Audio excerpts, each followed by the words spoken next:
Hi everyone, we are here today because of Vice News, and Vice News did something bad. Well, they probably made the worst interview in their history. Vice journalist Isobel Yeung traveled to Moscow to make an interview with a wanted Russian war criminal, Lvova-Belova, who's accused of deporting Ukrainian children to Russia, indoctrinating them, and erasing their Ukrainian identity, which is basically a genocide.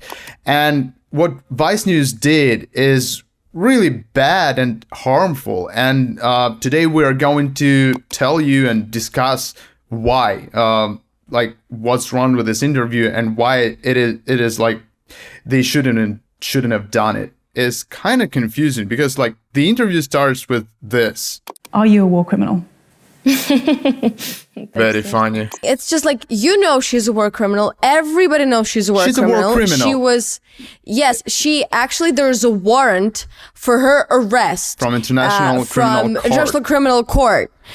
She is accused by both Ukraine and our Western partners of supervising forcible deportation and taking part in the genocidal practice. And so she knows, and she's everyone knows. And she's very public as well. If you remember Geneva Convention, then according to Geneva Convention, we can evacuate people, children, from areas where there is a threat to their life and health.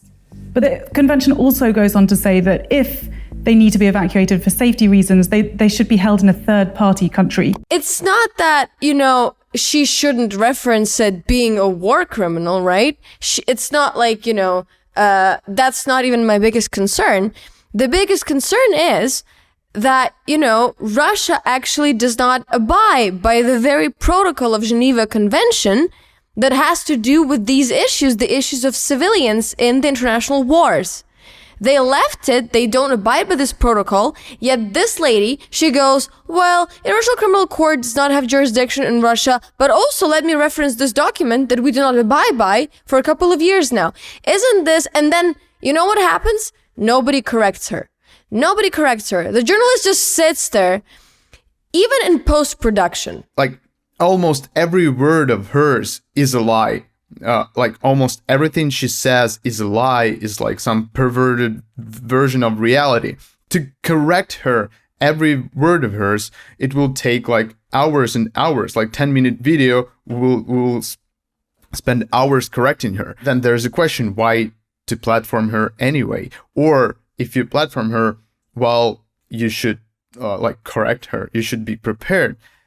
Instead, they just proceed like she just lets her talk about some People's Republic stuff. And then she goes to she asks her for details. She goes like, well, let's say you were doing this according to Geneva Convention, but they were you're like operating in a situation that does not exist.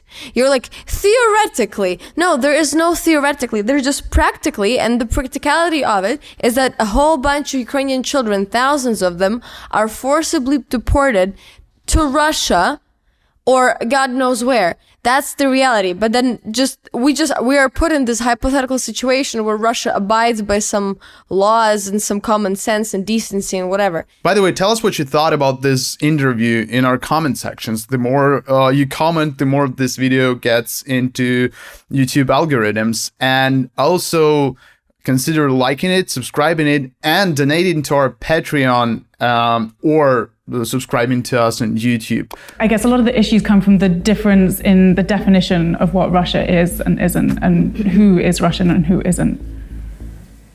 Didn't get it. What do you mean and we didn't understand either. Like, what the fuck are you talking about? That's not even like, there's a difference in definition, a perception, what Russia is and isn't. I'm sorry. No, there is no dispute. There's dispute in Russia, but it doesn't matter. It doesn't exist. In the civilized world, in the international community, there isn't a dispute on what Russia is or isn't. Russia is a territory that is, marked by the state Russian border. And that's it. There is no such thing. She's just playing with her. She goes, well, there is a difference if, No, there isn't. It's not interpretation. It's not a debate. You're not having a discussion like a debate with this public intellectual about some philosophical concepts that you're just making up with. This is the concept of, this is why we need international law. This is why it makes sense. And then she just goes on laughing, goes, I don't get it. Yeah, she doesn't need to get it. She's Russian. But let's discuss it, right? And the Vice post-production goes like they had to add something, and they added, it's like even better. The Russians now claim parts of Kherson and Zaporizhia regions, as well as Donetsk and Luhansk. They state that this is annexed, but it is not. Like, it is annexed by like Russian, some kind of Russian laws, but it's not internationally recognized. Those are occupied territories. That's a huge difference, right? Because annexed is something like that is recognized.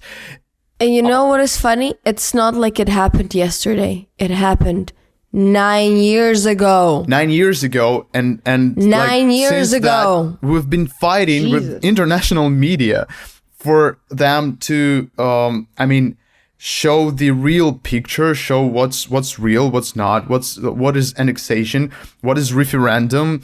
If Russia says that they made a referendum, it doesn't mean that there was a referendum, right? If Russia says they evacuated children, it doesn't mean that was an evacuation, not deportation. If Germans say they send Jews to the to some holiday retreat, right? It doesn't mean they send Jews to the holiday retreat. You don't post it in New York Times. Like, it's not referendum. It's not annexation. It's not.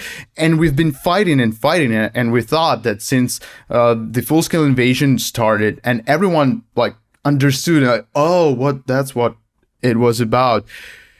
And lots of things change in the media, but apparently no, we're still there. We're still writing annexed in September. What annexed? There's on the map the city I'm from. It's not fucking even occupied, right? What does it mean annexed? It's not. It's not. We know at this point that Russia does not want Ukraine to exist. So is this an act of genocide? How can we talk about genocide if significant part of Russian people have Ukrainian blood? What genocide? What are you talking about? And then that's the best part. So Vice News, apart from journalists not speaking Russian, not understanding and couldn't refute her bullshit instantly, Vice News have subtitles, and it says Ukrainian heritage, but what she said was Ukrainian blood. It's about blood. It's about ethnicity. It's about this eugenics stuff, Nazi stuff. Just Nazi shit. And she literally, that's their governmental policy, and she literally talks about blood, not heritage, not culture, blood. And they're like, heritage, right? Children who arrived with their parents and who want to continue learning Ukrainian language. We also provide them with this opportunity. You see, this is a problem. She sits there and she shakes her head like she's approving what she's saying, but what she's saying is a complete lie. There are no Ukrainian schools. Children are forbidden from learning Ukrainian. There are now Ukrainian libraries. Everything was closed. People were even killed or persecuted. Everything Ukrainian was just perished from Russia throughout those 30-something years, especially since 2014. What she's saying is blatant lie.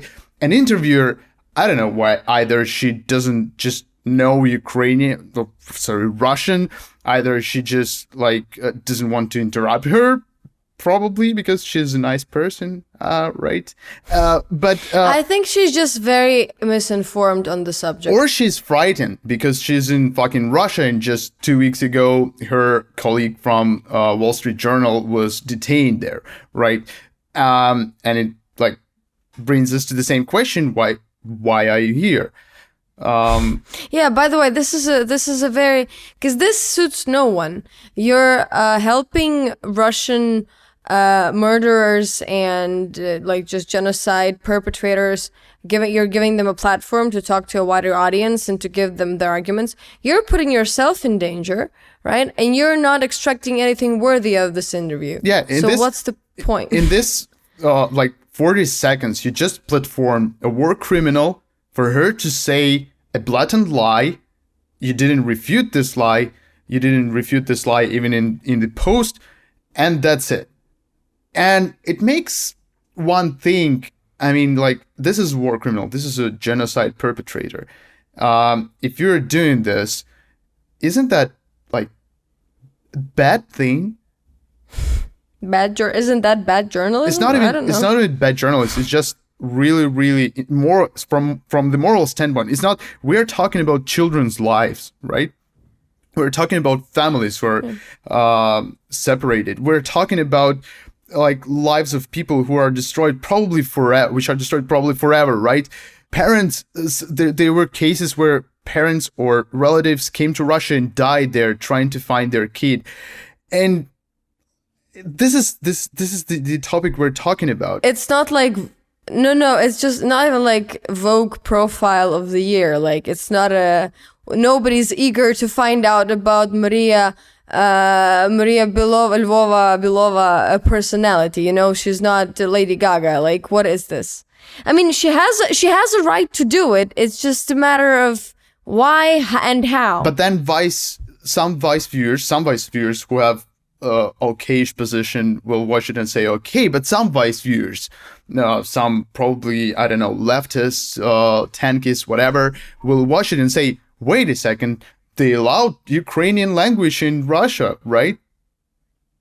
And that's it. And that's just a blatant lie. And that's just like, you just participated in Russian propaganda. Thank you, Isobel Yeung. I think that they were just outraged that you were using the platform for disinformation and to spread lies. But they only have one side.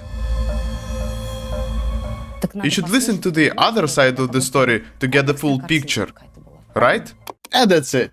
We just have to listen to both sides, and that's it. And both sides. I just love this analogy that I use all the time, because let's listen to this medical professional called Dr. Mengele about his position. Let's listen to another side. There is no such thing as another side when we talk about war crimes, genocides, and all of that. If there is no second, third, and fourth side to the story. And we don't have to listen to them. They talk all the time. They lie all the time. They have their own television. They lie there. You shouldn't watch it.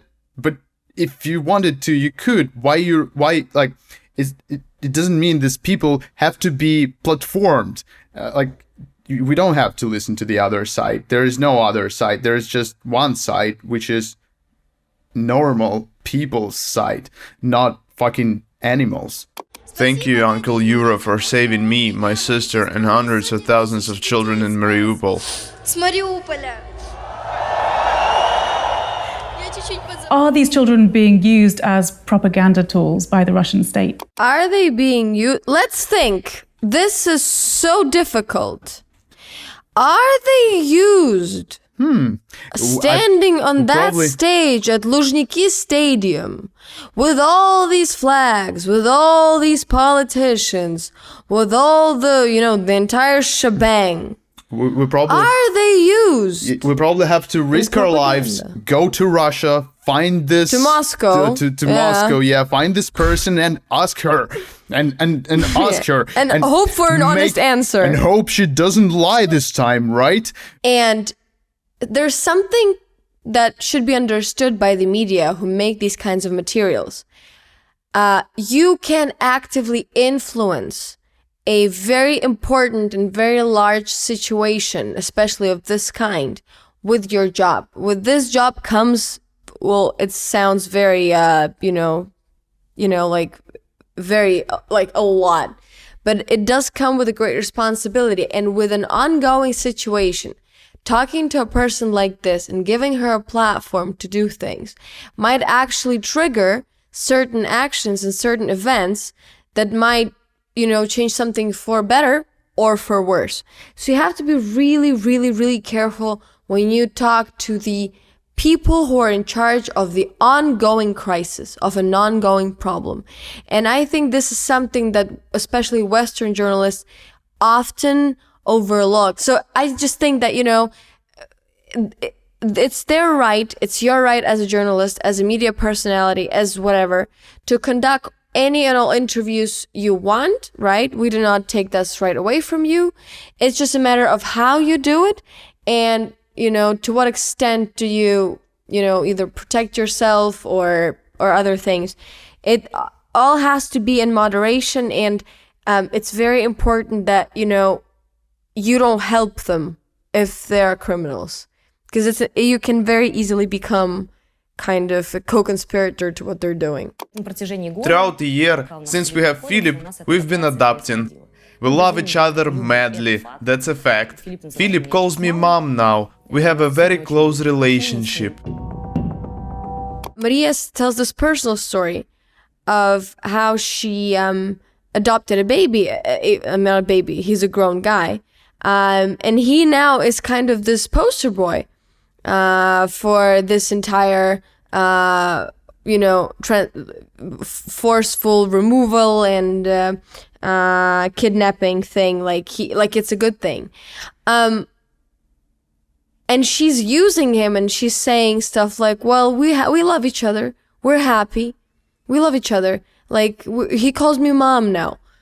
Well, imagine being kidnapped from a war-torn city, destroyed completely, just scorched earth, nothing, and you're taken by these people. You're severely traumatized. You've lost your parents somewhere, or you never had your parents. You were in foster care or whatever. You're kidnapped. You're brought somewhere, and this is the family that calls you. Now it's calling you, like you're called like their son and stuff. I mean, the extent of the trauma in that situation is beyond something that we could ever understand. But now this woman, Maria, she's platforming this on Vice Media as if it's a success case, as if this is the right way to go, as if this was a great thing that happened. And you know what? Some readers might actually believe it. And some people who'll watch this video will be like, well, she's a great person. She adopted a kid from a war-torn country that wasn't hers to adopt. There is a small little thing I'd like to also mention. So Maria and her husband, who's a priest of Russian Orthodox Church, they have like 15 or 17 children, out of which only 5 they give birth to. So the rest are adopted.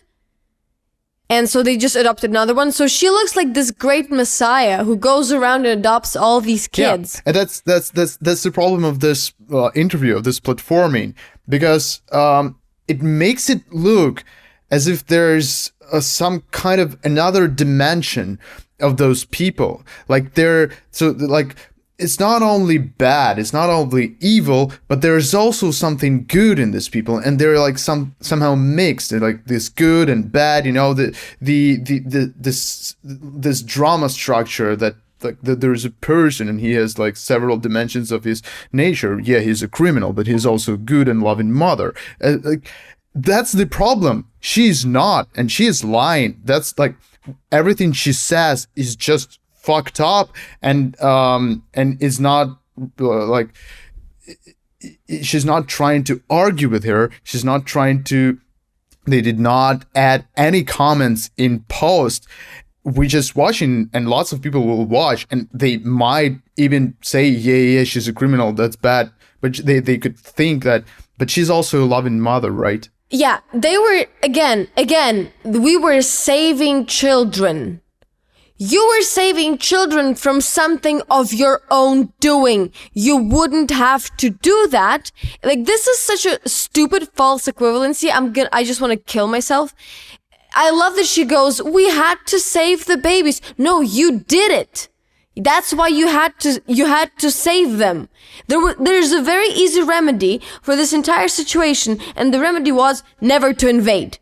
But this is not a topic of that conversation. This is not, and the journalist does not go, well, you had to save them from yourselves, right? No, nothing. She has this inverted reality, right? Russians have this like parallel reality in which they construct the world how they want it to be.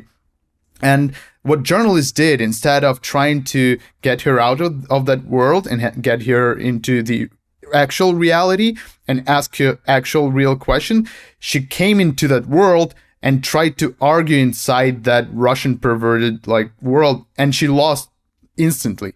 She not that she tried too hard, but like you don't go there. She's utilised Russian summer camps stretching from Crimea, which Putin annexed in 2014, all the way to eastern Siberia. We visited a camp this week on the outskirts of Moscow, where some of the smartest kids had been taken from areas that are newly controlled by Russia. They were given excursions to the Red Square. They learned about career opportunities here in Russia. They were getting Russian passports. Once again, they kidnapped children and placed them in the camps. And you're visiting these camps, and everything you have to say about it is how children have a good time there. I mean, like, listen to yourself. I don't know. It's a whole. It's inexplicable to an extent. You got to visit one of the camps where children were placed. Some kind of a like show camp. I don't know how do you call it. Yeah, probably for like foreign journalists to see how beautiful everything is and how everything is so. You've been shown, like it's this story when I don't remember, was it journalist or Red Cross which came into to one of the German camps. And they've been shown this, this show, like people are happy, working, having leisure, having like pool or something. This is the same. I mean, and you just bought it, and you just came there. And the main problem is that every single journalist, program at every university, everywhere you go, if you're something you can read and write. Russian propaganda is a concept that is known to people. Russians lie. This is like not a thing that should be disputed. Like even people who like Russia, they know that Russia lies and they admit it a lot. Why do you think that by going there, somehow magically, you're gonna get to the truth? Like what was your let's ask another question. What was your goal? What did you want to achieve by this interview? To get this person to get some truth from this person? Yeah, she has neither shown that something bad is happening, nor she has shown that something good is happening. Nothing. It's not like you just the only thing you have achieved here is platforming the genocide perpetrator. That's it. Not refuting 90% of what she says, 90% of lies. They were forced to sing Russian songs, and that if they expressed any pro-Ukrainian sentiments, they were punished for that. Is that true? She says that they don't use children in politics and in propaganda. Right after we see the whole Luzhniki fiasco with these children thanking these soldiers. She is referencing it. It's not like it was happening in post-production when she was saying about, kids are grateful and being grateful is not propaganda. She was referencing that very event, right? And in the same conversation, she goes, oh, no, we don't use them. Doesn't this make you lose your mind as a person who knows two things about how journalism should work? Isn't this, what is this? You just 5 minutes ago, you talked about how these kids publicly thanked and publicly were grateful and all of these horrible things. We're not going to even unpack all of that because it's too much. But 5 minutes later, she goes on just completely distorting reality. And what we get? Nothing. We get nothing. No further analysis. Nothing. It's zip, nada, nothing. And I'm sitting here being just completely helpless, other than, trying to, explain this to people who watch us. But this is ridiculous. And this is a serious media, by the way. Well, serious in a way, they're going bankrupt slowly, fastly, I don't know. But that's what serious Jesus people Christ. do. And businesses. Yeah, poor and not serious people can't go bankrupt. Yep. So.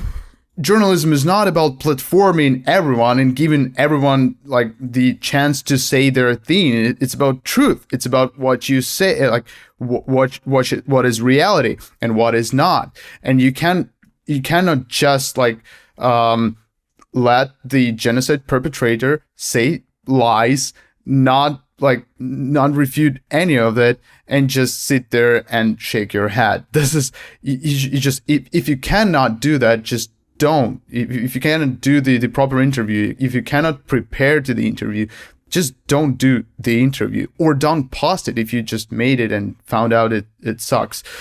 And that's the problem with the media, right? We are sitting here shitting on it, and that's what normal people will do when they see that, and that's why they will leave it. And Vice News is dying. Vice company is dying. It's going bankrupt probably, and it's a bad thing, because Vice News previously, some time ago in 2014-15, did really great reports and were a great media. But now that's just you just cannot relate to that. And yes, doing this, platforming this woman, is making the problem worse, and probably for the people who are victims of what they do in Russia, it made the things worse, because someone will watch it and think, oh yeah, there's another side to the problem. Probably parents shouldn't get their children back because these children love their new home, Russia, summer camps or whatever. And you know what, Mark? I know last time we promised we wouldn't probably talk about him anymore. It's just funny to look at Vice Media, a liberal, as you said, and absolutely fine, kind of this sort of even left-leaning media. But inviting Maria Lvova-Belova on air to interview her sounds like something Tucker Carlson would do. I mean, even Tucker Carlson. And this is what's, and he didn't. Even Tucker Carlson did it. But that's if it was Tucker Carlson sitting there asking the same question, it would be outrageous, because we know Tucker is pro-Russian, right? If it was a pro-Russian, if it was Russian propagandists sitting there and asking the same question, it wouldn't change a thing, right? It would be like the same thing. It's just the logo is different. That's what fucked up Washington. And this is why democracy is losing, man. This is the reason why the voices of reason and the voices that need to be heard are lost, and they are kind of drowned in this whole just this horrible whirlpool of bad content from both sides, and there's not much quality, and this forms the public opinion, and public opinion in turn forms how these politics are shaped, and there you go.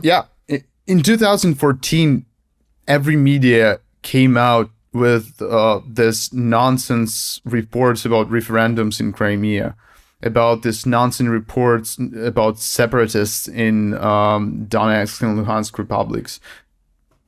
Quote. We were trying to fight that, and we were trying to do something about it.